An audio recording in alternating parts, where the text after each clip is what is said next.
Broadcasting to you on WNN 1470 AM and TrentoVision.tv from the world's leading think tank laboratory, buried deep in an undisclosed building in hostile territory where evil and corruption is exposed.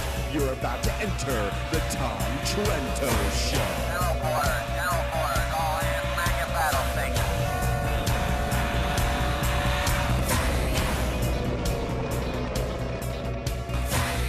Tom Trento heads United West, a group that says it defends Western civilization against the onslaught of Islam. And what an onslaught that we here in the United States, we here in the West, we here on this globe. What an onslaught coming today, the 15th of August, 2013, just 2 years.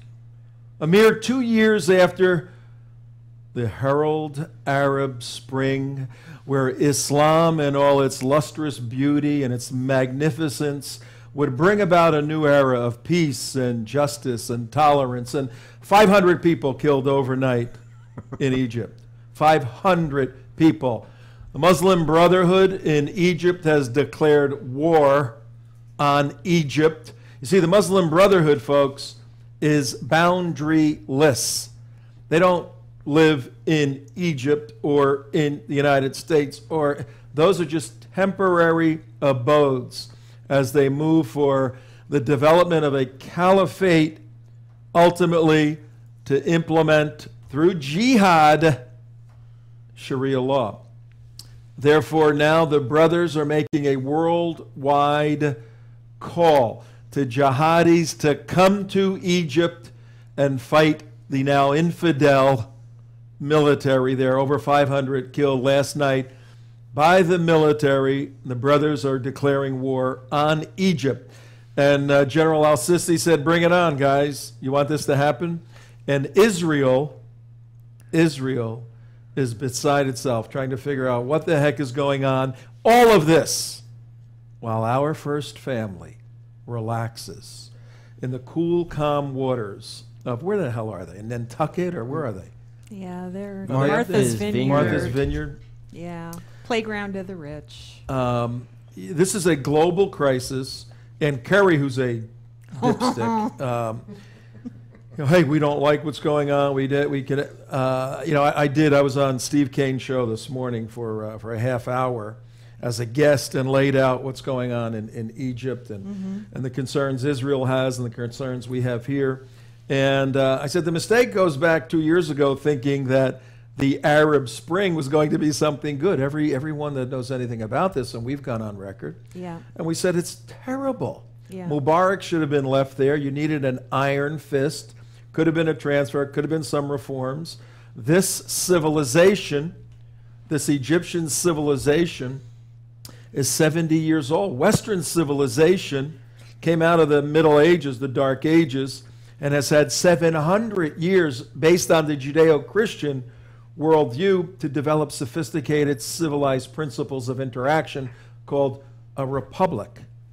Well, 70 years ago, the Arabs were 7th century Bedouins until oil was discovered, and then the oil accelerated their entrance into the 20th, 21st century without the philosophical and historic foundations upon which civilized societies move from Bedouin societies. So we have worst of all possible worlds with this Arab uprising all over the place now, and it's going to get worse. We have tribal cults with Islamic fanaticism, and iPhones, and modern technology, God, trying to fit into the modern world. Well, it doesn't fit into the No, it modern doesn't. world. So what can they do but bring the modern world down to their level? They're not trying to get to our level. They're trying to bring us down to their level, and that's what all these do-gooders and feel-good people in the West don't get. Don't get it. There's no foundation for liberal democracy in Islamic culture. It's a retrograde society. And what it does, you have to bring the other cultures down to your level. Exactly. To bring it down to the common denominator. And that's where we're going. Right. Obama is taking us down the Muslim Brotherhood. Exactly. And what they're doing is they're talking us into doing it ourselves. That's what's happening now in the West, is we don't even need them to take us down because we're doing it ourselves. Well, and our subject Obama's today got is the the answer. perfect illustration for exactly that. And what is our subject for today? It's the Southern Poverty Law Center. It's not even the Southern. Before we go there, But before we get there, Before we get there, I'm going to throw out a number for you. And you guys have no idea what I'm talking about. Okay. As usual. 133. Anybody know what 133 is? Close to 138, the number my family played for years. The number of golf outings for Mr. President Obama. That too, Mike. That too. Okay, well, it was 117, so he's been a little active lately. So while Egypt has been burning and everything's been going on, Obama takes a golf outing. Okay, but when Benghazi was going down, what was he doing? He was getting ready to go to Vegas and raise money to extort money from the unions for his second presidential campaign. So why should you be surprised that when his own ambassador was getting killed, he was raising campaign money? Hello? Tomorrow on Jumpin' Juma Freaky Friday, we're going to pick up on what CJ just said. And we're going to roll some video of Reggie Love. Everybody know who Reggie Love is? Reggie Love. Reggie Love. That's the body man. That's the body man, former body man for the president. Reggie Love. He spilled the beans yesterday, man. What'd he do? What'd he do? I didn't heard about this. He was in a low-level conversation interview, and 6 minutes into the interview, they get into Operation Neptune Spear, going after Osama bin Laden. Right. And he says the president was in the Situation Room, couldn't handle it, Really? and left the Situation Room and said, "I don't want to be down there. I just don't want to deal with that." Well, he doesn't. Because anything goes wrong, he doesn't want to be responsible. Or in case anything goes right. Listen. Okay. He left the Situation Room, came upstairs, and Reggie said, "Me, the president, two other guys, we played 15 rounds of spades." He said, "The president wanted nothing to do with That's that whole mess." racist. Wanted nothing to do with that whole mess. The name Reggie Love This is sounds serious stuff I'm talking about. Tomorrow on Jumpin' Juma Freaky Friday, we'll have that report. Reggie Love. That just sounds like the name of a porn star, I know, doesn't it? Starring Reggie Love. But what we're doing today, because what is today's date? What is today's date? August 15th. Thank you. August 15th. And the day of the week is? It is Thursday. Mike, I'm over here, August 15th. And today is 1 year. It's a very sad day. 1 year since the attempted murder of at least 15 Christians in Washington, D.C. at FRC, Family Research Council. This year has flown by. It's 1 year anniversary already? 1 year anniversary. This is the day that the infamous Floyd Lee Corkins went in with his 9mm and then proceeded to start shooting up the place. And what we're going to do for today's show, we're going to recognize the importance of this day on many levels. In particular, our big idea for today, folks, is that, and we put out an email yesterday, that the Southern Poverty Law Center, there's no poverty about the Southern Poverty Law Center. Anybody know its latest statement? When you get your statement and you open it up and you go, I've got $7. I've got $7 at the end of the month. No, when they open it up, they say, wow, we have $250 million. What was that? 250 million-ish. Now, that's cash on hand. Yeah. That's not like their operating budget. That's just a cash on hand. I'm live on the air now. Will you excuse me, please? Goodbye. There's really somebody calling. A friend. And $250 million in their and do you think they're really doing anything good with that? What are they doing with that? They're mapping hate groups around the country. Oh, yeah? We put an email out, and our big idea, one idea, we want every viewer and listener here on WNN 1470, TrentoVision.tv, TeaPartyCommunity.com, all of those places, The big idea is the Southern Poverty Law Center has to be legally destroyed. Yes. It's an organization that is serving no public good. It is stealing money from dopey people that want to give it money, but it's harming. It's causing more harm than good, and it needs to be legally destroyed, taken down legally, attacked, exposed, whatever. Well, And Tom, we're at what's work to I do don't that. understand why. Have they ever done anything to you? Them to me. No. Net Whoa, one? whoa, whoa, whoa, Have whoa. they ever done anything to you? Oh, is that us? For those Yeah, for yeah, those Is who that are their hate listening, map? That's yeah, their for hate map. those who are listening on the radio, we have up on the screen a bullseye of where to find an anti-Muslim hate group in the state of Florida. It's interesting how they define that hate group. Well, we can go into that. We're going to go into that, yeah. Yeah. But yeah, right on that screen right now, for those of you driving, is a map with a big arrow. It's the United West organization. And without revealing too much, they're pretty close to where we are. I mean, they got to take a boat or two. Yeah. But yes, to answer your question, Damon, they have listed us as a hate group. In one sense, it's a badge of honor. Some say to be listed by this group because you're effectively doing something, and we have such a small budget. We probably How small run, is our budget, Tom? we probably run our annual operation on a week's worth of their interest. I bet you that they Yes. make on $250 million. Yes. I bet you something as crazy as that. Yes.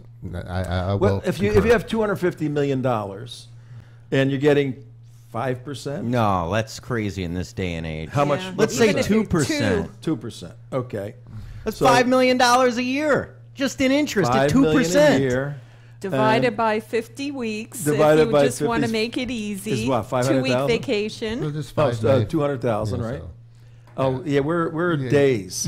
We're a couple of days of their interest runs our annual operation. Yes. Right. That's how And bizarre therefore, that is. you can go to the United West website at UnitedWest.org. Get that camera on her when she's making that appeal. UnitedWest.org and just hit that donate securely button. Mm-hmm. And just for the next few months, just help us get through January. Just Right. donate, commit to $36 a month just for the next few months. Minimum. Good. Minimum. All right, hi everybody. Tom If you Trento. want more, that's and, great. And I can effectively say and test the fact that almost 99% of your money goes to the operation of this show. Well, and I know other- where it doesn't go, I know so where it doesn't I'm go, afraid too. I have to concur. And you get more truth out of this organization in 5 minutes than you would in 5 years of SPLC work. And the That's right. 1% goes to our Dunkin' Donuts. I was going to say, because half the time we bring our own snacks, That's so right. it's not even really going to Publix. the bunker. Yeah. Dunkin' Donuts is now going to put out a disclaimer. We have nothing to do with that show. We don't know who they are. They are a hate group listed They by the didn't SPLC. identify themselves when they ordered those bagels. We will never serve them coffee again. That's what we should do. Yeah. All these people just buy their product and promote it for free. Now, what you do is go in front of Starbucks and say, "We are proud supporters of Starbucks."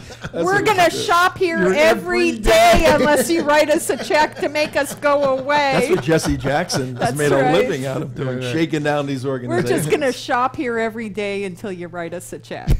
I think Jesse has some Italian blood in him. Didn't Shake down on Jesse's it. son get sentenced yesterday? Yes, he did. Yeah, he did. Yep. And so did his wife. daughter-in-law. You don't know one of my claim to fames on the radio. CJ knows. I do. What? What? Tell him. Oh, that's right. You announced. Yeah. Jesse Jackson Jr.'s first congressional campaign was launched on Tom Trento's show. Not this show. Not this show. Not this show. Yeah, right. Another radio yeah, when station. he was in working here. for another radio station, which we won't say, I in was- another city, which we won't say. I was interviewing him. I'm done. We just lost. Just lost sight. I was interviewing him, and we're talking and just whatever, and I was talking about his father. And I said, "What are your plans?" And he starts hemming and hawing, and I have a way of getting through the hemming and hawing. You do, I go, well, yeah. you know, what is so, yeah. Well, I don't know if I should. Come on, nobody's listening. It's you and me, Jess. And 50 million Well, people. I've decided to run for Congress. I said, "You're kidding me." No, it's your first place. All right, Jesse Jackson running for Congress. So And then we've been like this ever since. Yeah, tight. You mean I that, sold him the Rolex. wait a minute, wait a BFS, minute. your Are you BFS. telling me that you interviewed a left-wing politician in a friendly manner? Oh, my word. Doesn't that run completely contrary to your image as Yes, a you hater? We are haters. As an intolerant, Hater. racist, homophobic Islamophobe? Yeah. And I think he's a Negro, too. Oh, you can't say you can't that. say that word. Yes, Come you can. on. Yeah. Yeah, that's the Oh absurdity. my gosh. That's my the gosh. absurdity of Coming it. soon. I grew And up he's an- in Oh North my New gosh. Jersey. I have black friends that were like brothers to me, and we just said there was no, you know, you're colorblind with this stuff. So what have they But, said now that they know how you turned out? Yeah, I know. Yeah, I know. No, the ones that are cool, you know, the ones that got an education and became conservatives, they go, oh, the Jesse Jackson's crazy, all that stuff. But the guys that are hanging out, they don't care. They're just running their scams. Yeah, what do they do? But in any event, Southern Poverty Law Center. The best way to launch this program today, we have Chris Gacek from the Family Research Council. We have him on in a little bit live. But you know what, CJ, everybody else, we interviewed Tony Perkins back in April. Right. Because Floyd Lee Corkins was going to be sentenced in April, the 29th. Yeah. So we did a week-long series. The sentencing got pushed back to like June. 15th. It was supposed to be June 15th, and then now it what got is it? postponed again. To And now it's September, going to be sometime in September. Yeah, and I was reviewing Tony Perkins' interview we had, and it was great. So let's roll Tony Perkins. We'll do about 10 minutes of it to set the stage. Okay. Then we'll bring Chris in live, and then we'll kind of sum it up. Mark put a document together which is very effective in showing the absurdity and the political agenda, not the social issues or human rights concerns, the political agenda of Morris Dees and the Southern Poverty Law Center. We'll get into that toward the end. And then we'll give you an action plan, how to legally destroy the Southern Poverty Law I Center. can't wait for that part. Tell us a little bit about Southern Poverty Law Center and then your very direct relationship with this organization. Well, first, as you find out more about the Tony Southern Poverty Perkins. Law Center, the only thing impoverished about them are their President of ethics. Family Research Council. They are a wealthy organization sitting on almost $250 million in money that they have raised over their about 50-year history, 40-year history. Tony, wait. How much money did you say? That went by very quickly. Well, about $250 million. You have got to be kidding me. That they are sitting on. I mean, they're a money-making machine. Okay. It was founded by Morris Dees back in 1971. 10 years earlier, it's quite interesting when you look into Morris Dees' background. It was intended to litigate racial discrimination cases, but 10 years previously, Dees and a previous partner he had, Mr. Fuller, represented one of the men charged in the beating of the Freedom Riders in a Montgomery bus station, and the legal fee was paid for by the Ku Klux Klan and the White Citizens Council. So why do I point that out? Well, I point that out because if you actually look at the history of Morris Dees, all you have to do is follow the money. That's where his focus is on making money. And to that end, they have been very, very successful. They have one of the most effective online fundraising machines out there. I mean, they have done a great job in terms of direct mail. He's really kind of the father of direct mail in terms of making it work for the left. Works for a number of political campaigns. In exchange for that, been able to keep and build their mailing list, and they average annually about $35 million in donations that come in. They spend a lot of their money getting their propaganda into the public schools and developing relationships with, interestingly enough, with law enforcement. And they are now pushing not a racial equality agenda, but in the last decade, they have found where the money is, and that's in the homosexual community. So they've been pushing this kind of radical implementation, even down to the level of public schools, a pro-homosexual agenda. Let's explore that for 1 second. You said they found somewhat recently that the money was in the homosexual community. So I've been dealing with these guys for a while, and I didn't see that little nuance. There's a tremendous amount of money in the homosexual community because they don't have wives. You know, they have to buy all these different things and all of that. But so are you saying that tactically Dees and Mark Potok and the other thugs at Southern Poverty Law Center are really sniffing out and looking for the money trail primarily, as opposed to being great civil libertarians? Oh, there was no question about it. And that's what led to a few years ago where they expanded their hate list and their hate map. It's interesting, in 2013, they identified 1,700 hate groups in the United States.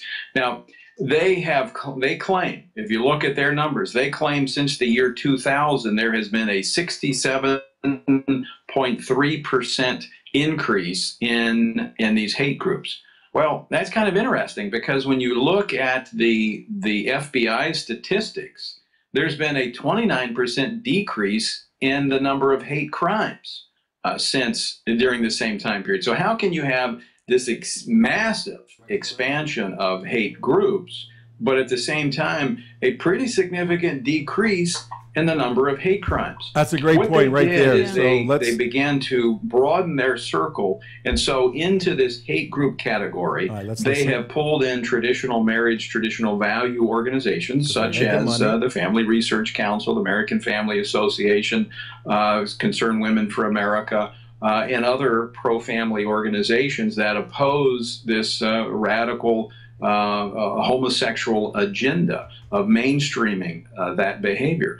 So yes, they have broadened their circle of definition, or broadened their definition of hate groups, so that they can pull in the groups, homosexual activists that do have, and again, the statistics bear this out, have more disposable income to use in pursuing these efforts. And what happened at that point, now we're going to come out of, that was an interview that we did with Tony on the 22nd of April. Very relevant now. And Tony's traveling today all over, very busy, but we wanted to get that out. Right. And what we want to show you folks, as we are going to bring live Chris Gacek, one of the leaders of Family Research Council, bring him in a couple of minutes. We want to show you the scene of the crime. You're going to watch a shooting right now. And this is taking place in Washington, D.C. at the Family Research Council national headquarters, beautiful building. You go in the two big glass doors. There's a foyer, or is it foyer? Foyer. Foyer. Like any typical office building, there's the counter desk area where you sign in. And what took place was Floyd Lee Corkins, a homosexual activist who found FRC how? How? On the SPLC's website. Hate map. With a bullseye of a hate map. Just like our little map that we just showed. Just like our little map, yeah. He has a backpack. The backpack is loaded with 15 Chick-fil-A sandwiches, because Chick-fil-A was a company that was opposed to homosexual marriage. Not the company. Not the company, the founder of the company. Of a private company. The owners felt marriage was between a man and a woman. Yeah. So how hateful is that? Floyd Lee Corkins, who had just finished an internship with a homosexual activism group in Washington, backpack, 9mm, couple of mags. There's Floyd Lee Corkins right there. Goes in, and but for the heroic efforts of Leo Johnson, who was not a security guard, he's the building manager. When they start questioning Corkins, what are you doing here? Corkins goes down. You'll see this in the footage. He goes down into the backpack. Leo Johnson standing right there on the screen. Yeah. Leo sees something weird. He puts himself in front of Corkins. Corkins pulls the gun out. Watch this video. Oh, boy.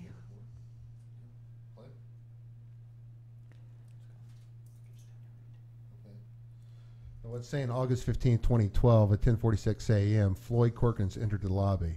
FRC's building manager Leo Johnson heroically tackles the shooter after the gunshot shatters his arm.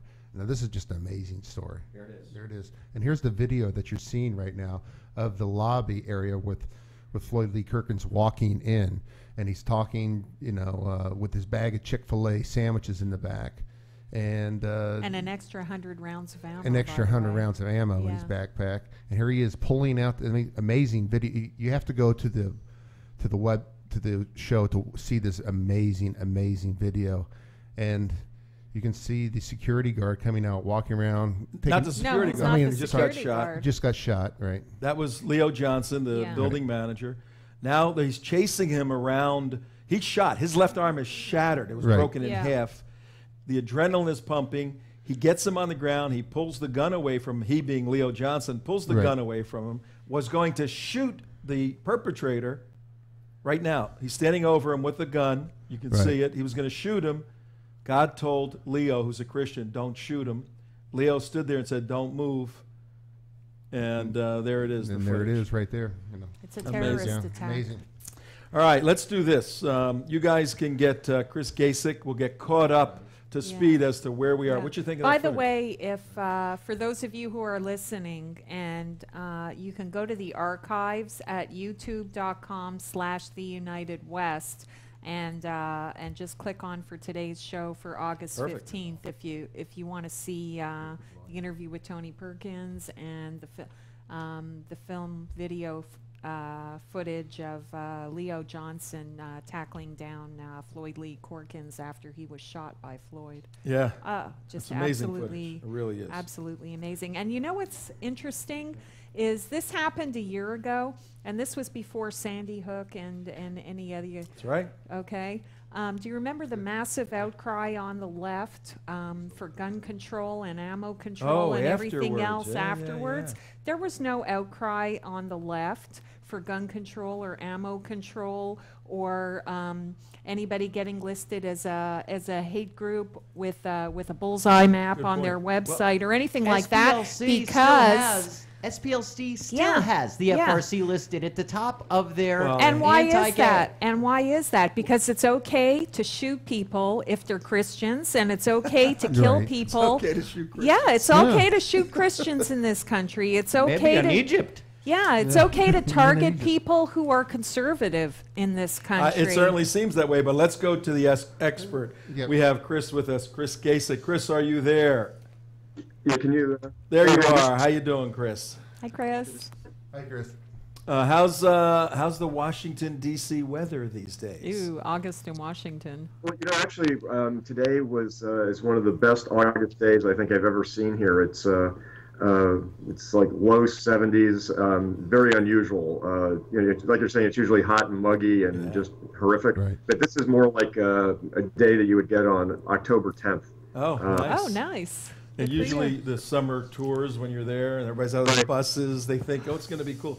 D.C. is a swamp. I mean, there's water all around the place, and it's worse. It's like Florida. Yeah. But it's interesting because these kind of days remind people like me who've been here for a while of 9/11. This was the kind of weather we had on 9/11, and it was the same. If you remember the pictures from New York and everything, it was just a perfect day up there, and it was just clear blue sky and all that.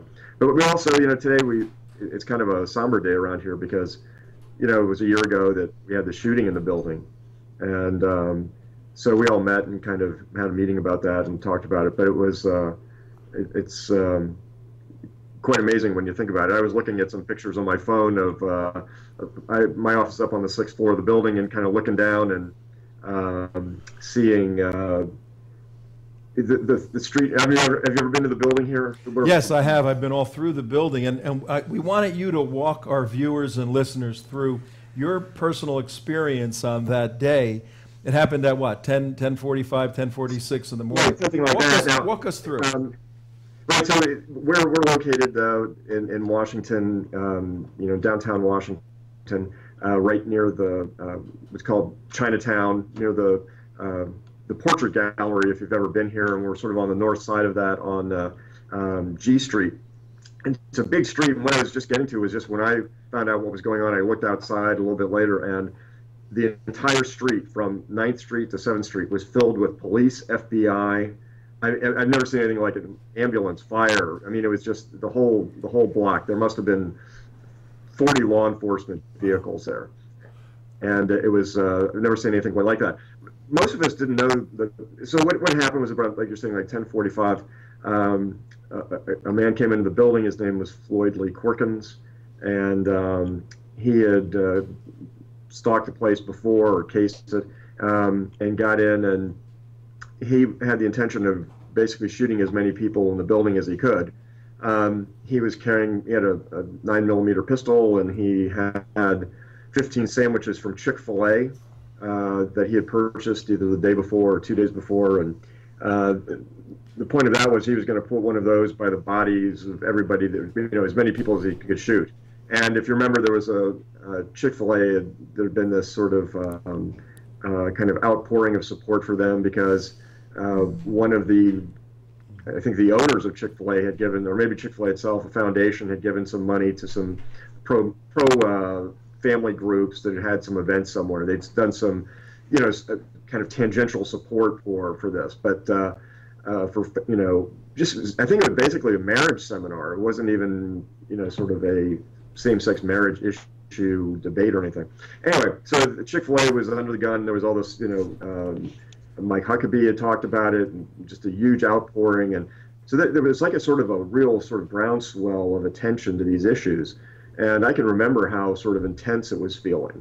And then that was on the 1st of August. And then on the 15th of August, that morning, Corkins came in, and so he had the Chick-fil-A sandwiches with him in reaction to that, right? And he planned to kill as many people as he could.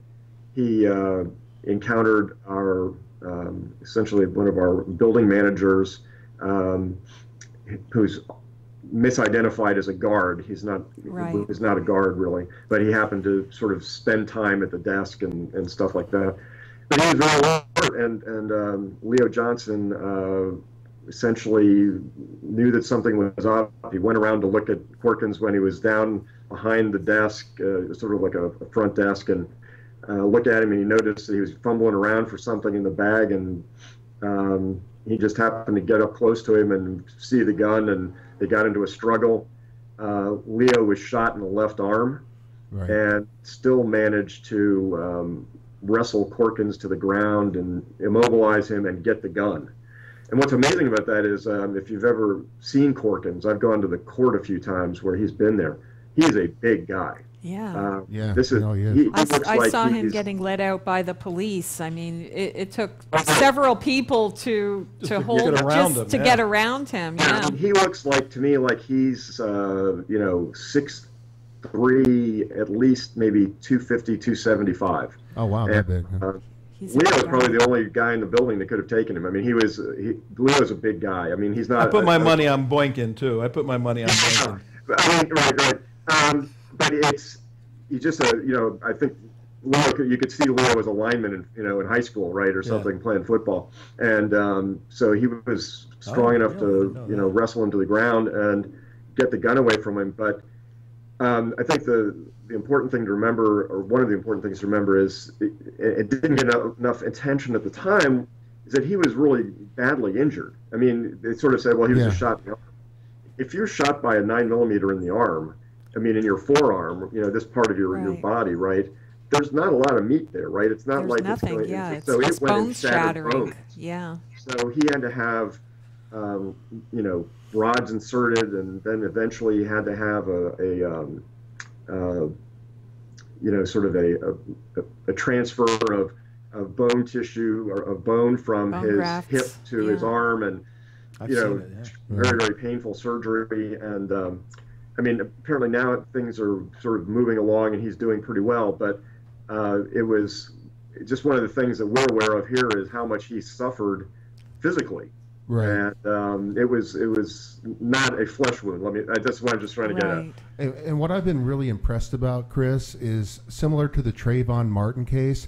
the massive amounts of media coverage that this shooting has received since the shooting, and a nonstop 24/7 reporting on it from Al Sharpton and everybody else, because, you know, well, a black man was shot by a white man. Yeah, How exactly. come there's no outrage about this? That's right. And so, you know, and speak of the media coverage, the lack thereof. I'm being facetious, obviously, and what your experience has been with the media. Well, it is pretty, well, it's surprising and not surprising, but because as the Weekly Standard, by the way, has a very nice I think we've lost his connection here. story on Leo this week. It's in the August 9th. Oh, sorry. Let's see here. Ooh, I don't know what to do. Hold on, Kivo. We're actually okay. Yeah, we're okay. Yeah. He's checking the Weekly Standard. They did a very good overview. Yeah. Right, and they have a nice picture of Leo in there, and it's a nice story. But one of the things that they said was that, you know, you talk about some of these shootings where the things have been linked to politics, and it's always very tangential. Here, there was a very clear link to politics. I mean, Corkins said in his statements to the FBI and the police that he was, you know, interested in sort of a political revenge event. So that's what he was interested in.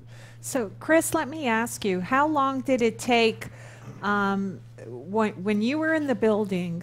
Did you realize that you were under attack? Did you think this was some kind of a crazed gunman or a terrorist attack or something like that going on? Or when did you realize what was happening in the building? And when did you know why Floyd Lee Corkins targeted your building, and is that how you became, and you? If he was walking in the hallway, and is that he would have been how shot. you became familiar with the SPLC, and is that what led you to do your investigation? Well, the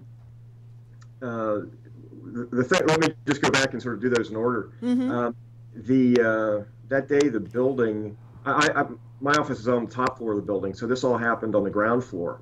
And for us, we didn't know anything had happened. So if Corkins had gotten by Leo and gotten into the elevators and gone upstairs, he had come up there, we would never have known what had happened if he'd come up, you know, unless he'd started doing something on like the 5th floor or something, right. or a floor below me.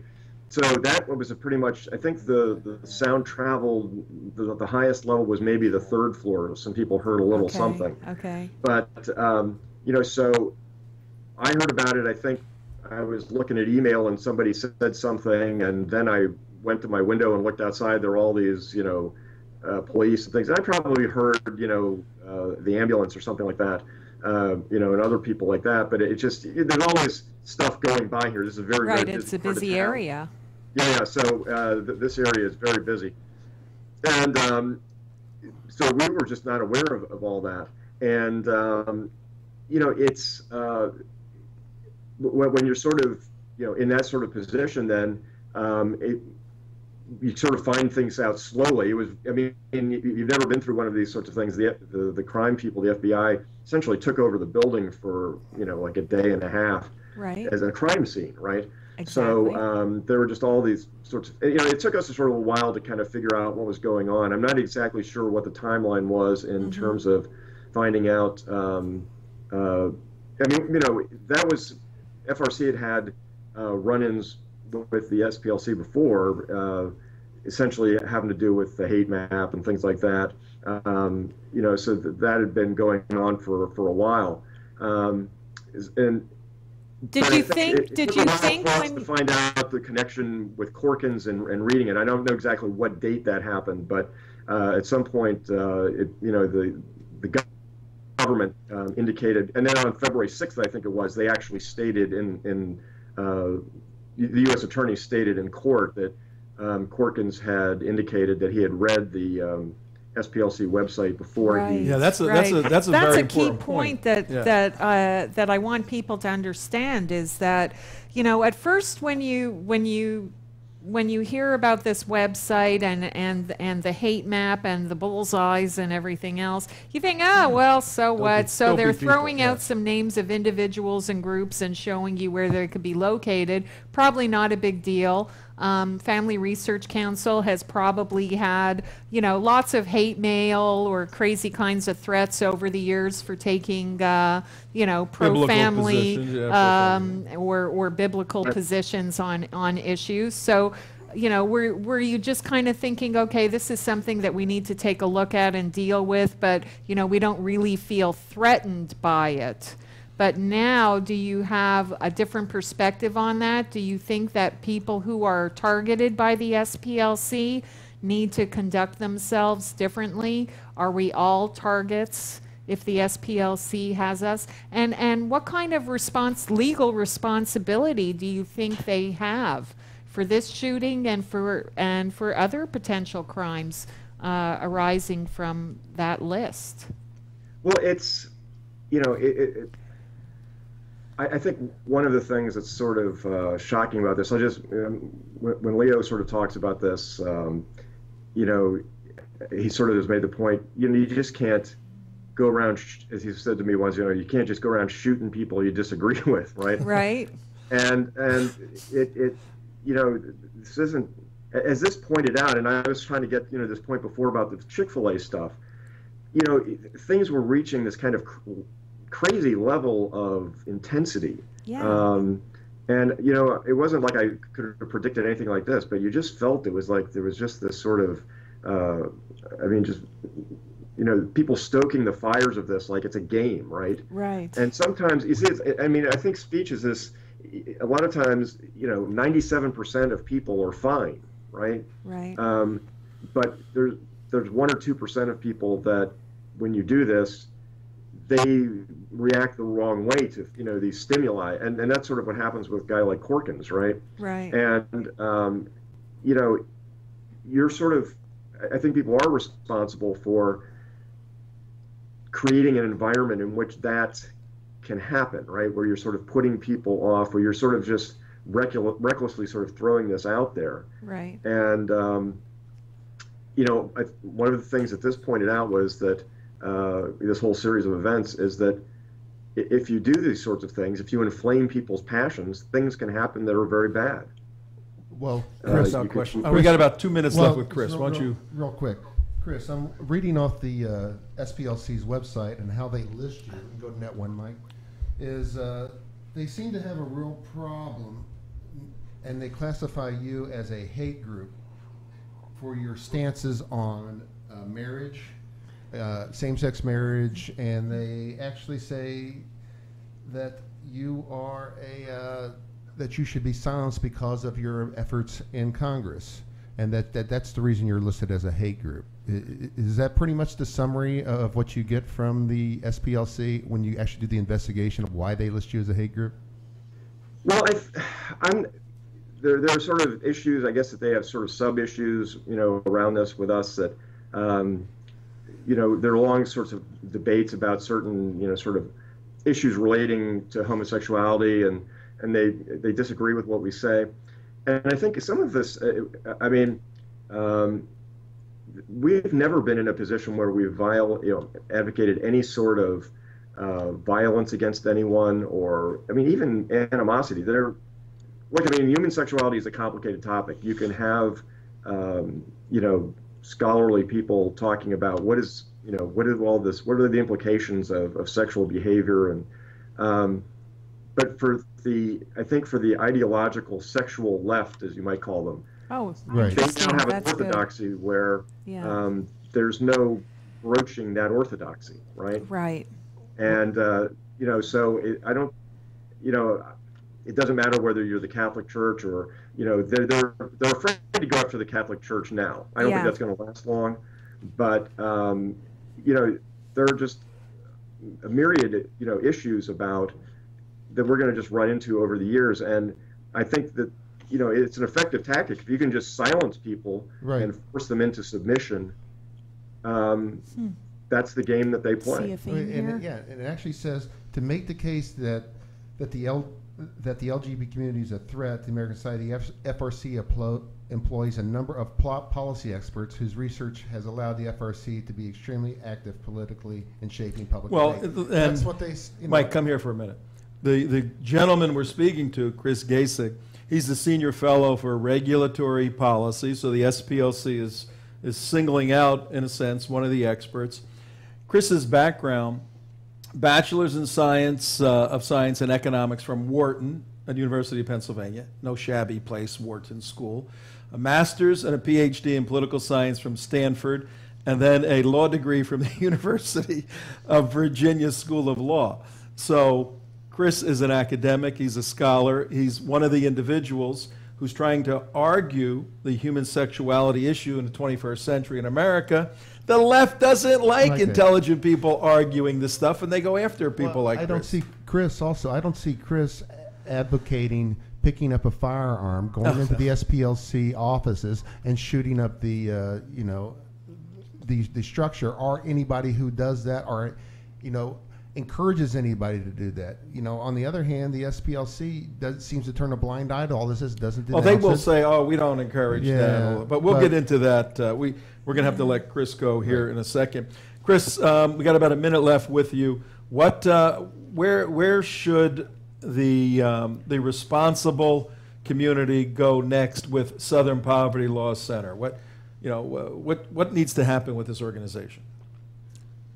Well, I think one of the things that I'm hoping we can kind of focus on over time, and there's a lot, it's a big organization, they have a lot of money and a lot of power, but one of the things that is, important is that a lot of things that they do, like their hate group listing, just the listing itself, it has a lot of kind of questionable methods to it. And one of the guys that I think is very interesting is an expert on political extremism in America. His name is Laird Wilcox. He has an entire, almost like a university special collections library out at University of Kansas.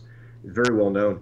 Has argued that their work is in putting these lists together is very shoddy. Mm-hmm. And I think that they shouldn't get this legitimacy for very kind of ideological work. Because it's not just their own brand and their own name giving legitimacy, because the United States Army or the Justice Department takes a look at the SPLC as a legitimate organization, adopts what the SPLC says is a list of hate groups in the United States, incorporates it into their own, and now once you're on the Army's list or the Department of Justice, go ahead and prove that you're not an extremist. Yep. Go ahead and prove that you're not a hate group to the United States government. Well, I went to the... and they try to work with law enforcement agencies, state and local as well as federal. So it's they're advising the FBI. Right. So when you put out bad information, it can it's not playing when you're telling law enforcement people that some person off somewhere is a lot of people who are sort of lower levels of organizations, they're not making all these distinctions and they don't know all the nuances, right? And that's where it gets really dangerous, right? Like if you're on some list or something and they pull your car over in Kentucky, I don't know. I mean, Well, and on that listing, I actually did the research because they listed us as a hate group. So I went to the due diligence and saying, okay, let's find the examples in your award-winning website of how it's listed, and there's absolutely zero backup documentation for this, as well as I'm sure it is with your group. Well, we're going to go through that. We're going to let Chris go. We're going to go through our stuff. And move towards some activism response. The bottom line, Chris, is and everyone, who the hell is this Southern Poverty Law Center that say anybody's a hate group? I mean, all they did was get out there early on in the 60s. Yeah. And then, whatever they were doing back then, might have started with good intentions. In Morris Dees's direct mail campaign. Yeah. So the whole thing is built on sand. And if they didn't have $250 million to support that structure that's on sand, this thing could be knocked over easily. But it's hard when they got that much money. Chris, do you know when the sentencing for Floyd Lee Corkins has been postponed a couple of times? Have you been notified when that's going to take place? I believe it's going to be on September 19th. Okay. So over here at the U.S. courthouse. Okay. Okay, we're going to try to be there. It's been postponed a few times. Chris, thank you for all the great work you guys are doing. Take care. Let's give Chris our best round of applause to Tony and Leo and everybody. Okay. All right. Bye-bye, Chris. Good stuff. Thank you. Yeah, Gosh, Chris, he seems like such a wild and crazy extremist, doesn't he? He's just a hate. Look at him. He obviously is a hater. I could Oh tell my that just gosh. by looking at him. You know, He's so mild-mannered, evil-looking and, character. calm. Yeah. And, I don't know if and you Chris- look at his credentials and you think, "Oh my gosh, this is the face of evil." Are you kidding I don't know me? if he's Yeah, I know. married, but his I could see, honey, do I wear the blue socks today or stick with the black one? Should I go out on the limb? Yes, go for it, Chris. Wear the There's blue a little socks. bit of burgundy in my tie. Is that okay? We love Really it. nice guy. We love it. Yeah. Does great work. All right, Tom Trento here. 51 minutes after 5 o'clock. 15 August, 1 year. 1 year, 365 days ago. Floyd Lee Corkins took his 9mm, walked into Family Research Council on 8th and G, I think it is, in Chinatown. Been there many times, and was trying to get past the building, one of the building managers, Leo Johnson, was going to go up in the elevator and then go on the 3, 4, 5, 6 floors, whatever. Probably knew where the executives were on the upper levels because he had supposedly He been had there. cased the joint. Yeah, and I've been up on the executive levels, and it's like any executive level. You get out of the elevator and you walk down the hallway, and hi Mary, hi Jane, hi Bob, and there you can walk in there with a gun and do a tremendous amount of destruction in 5 minutes. That was his plan, but for the bravery of Leo Johnson, that didn't happen. All of this, though, goes back to the Southern Poverty Law Center. Yeah. And the question is, What's their culpability? exactly, what is the culpability? And this is a difficult issue, folks. We admit it. We are absolutists in the area of free speech, that people should have the right to speak against other people, against other ideas, against other stuff. We don't even like the whole concept of hate speech and all of that. Oh, no, absolutely not. So the Southern Poverty Law Center has the right to say whatever they want to. Question is, though, when you start misrepresenting the facts, when Mark's huffing and puffing over there. I'm going to completely disagree with you on this. Okay. It comes back. Do you have a right to say fire in a crowded theater? Well, Yes, I think you do. Actually, you do. You do. If But- there's a fire. Yeah. But if there's not a fire, you do not have a right to yell fire in a crowd theater. Yes. We, on our side, have the documented proof that there is the fire in the theater. There's smoke, there's fire, there's everything else going on here. We're yelling fire, fire, fire, fire, What fire. you're talking On- about is free speech. Factual. Right. And on this SPLC On stuff, the SPLC they're yelling side, fire, just- fire, fire in the theater, and there is no fire. Yes. So It's I'm gonna libel completely and slander. I'm going to completely disagree with you, Tom, on their right to call the SPLC a hate group, us a hate group, and anybody else a hate group without documented supporting evidence. So, I mean, it's total BS is what I'm trying to say, and it has nothing to do with free speech. It is that fire in the theater. If it were scenario. that nice and neat and clean, then We can back up our statements and show you facts, Yes. evidence, boom, boom, boom. There is a fire in the theater, and we're telling you. When- They're saying there's fire in the theater, and there's not. yes. And tell me when you're calmed down. Well, no, because it's really, I mean, people are dying because of these idiots. Yeah. I mean, they're out first of there all- shooting people. First of all, you're citing a Supreme Court case that made a decision that you can't yell fire in a crowded theater because of the residual If effect that can hurt people. there's no fire. Right, correct.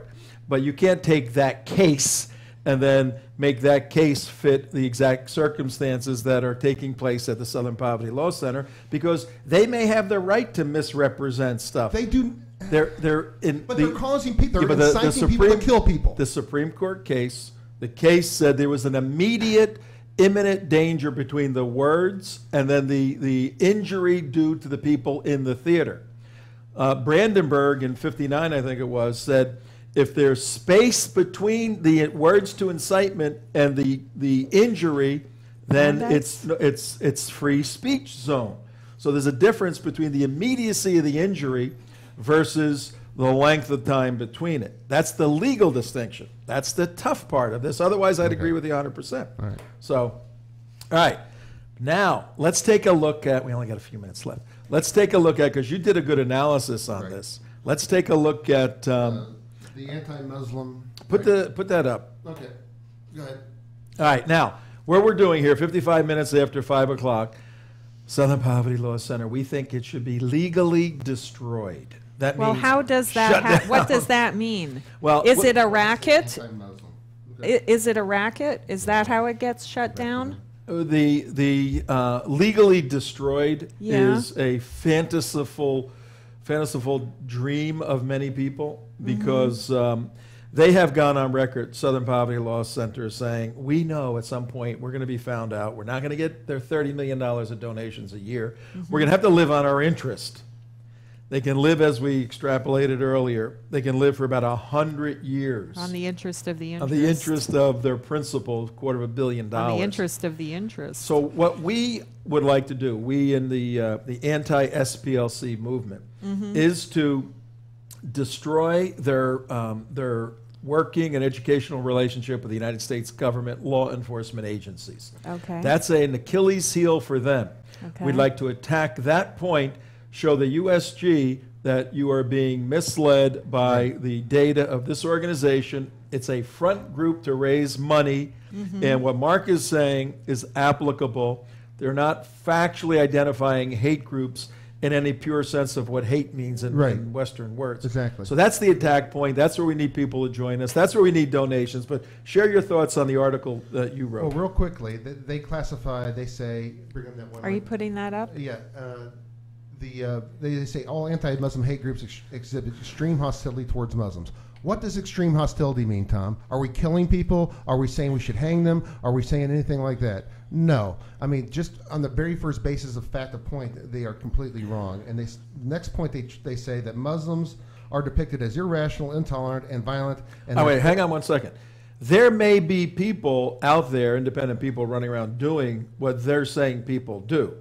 But what you're saying is they've taken this definition, applied it to us, and listed us as a hate group. And in fact, we don't do this. Okay, make that clear for the audience. Muslims are depicted as irrational, intolerant, and violent, and their faith is frequently depicted by sanctioning pedophilia, marital rape, and child marriage. What's wrong well, with that? Actually, that's true. That's true. They are. They do. And we showed the facts behind that. And they say, stating the facts that Islam does indeed sanction, with Sharia law, pedophilia, marital rape, and child marriage, does not justify a classification. All right, this is very, very, very important. Mike, come back to here for a second. And we're squeaking the clock here, but if people learn nothing else. We could pick it up on Jumpin' Juma, too. We could, yeah. If people learn nothing else, this is important. Do the pedophilia. Just do that thing. Right. Say that pedophilia. line. Where they, stating the facts, Muslims are depicted as irrational, intolerant, and violent, and their faith is frequently depicted as sanctioning pedophilia, marital rape, and child marriage. Frequently depicting pedophilia, child marriage, and rape. If an analytical study can be presented to establish the veracity of those claims, they SPLC would still say hate speech. They're hate speech. Right. This is where I agree with you 100%. You're right. Yeah. That they are misrepresenting the facts and then duping people to say simply because they disagree. First, they define hate, okay, and the manner in which they do that is incorrect. And second, then it's easy to identify anybody as a hater. Sure, if you define it, then you put them in the. And then you box real them quick, in. 10 seconds. This is Yep, go important. ahead. Yeah, these groups also typically hold conspiratorial views regarding the inherent Put dangers him of on camera. Americans and Muslims. How do you Too get late. on camera? It's too late. Yeah, too late.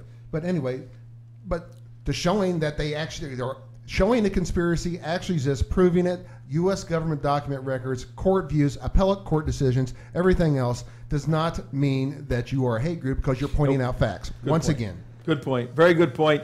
Bottom line, back here, bottom line, if you're on the left in this country, the truth is hate. That's the bottom line. Truth is hate speech. Now. Yep, and that's sad. That is a sad commentary. That's what it's come to. And it's okay to kill anybody who doesn't agree with that. Yep. That's what they think. Yep. All right. That's our message for today. But we love you, okay? Yeah, we do. We love everybody. All right. See you. Bye. Thank you. We love everybody.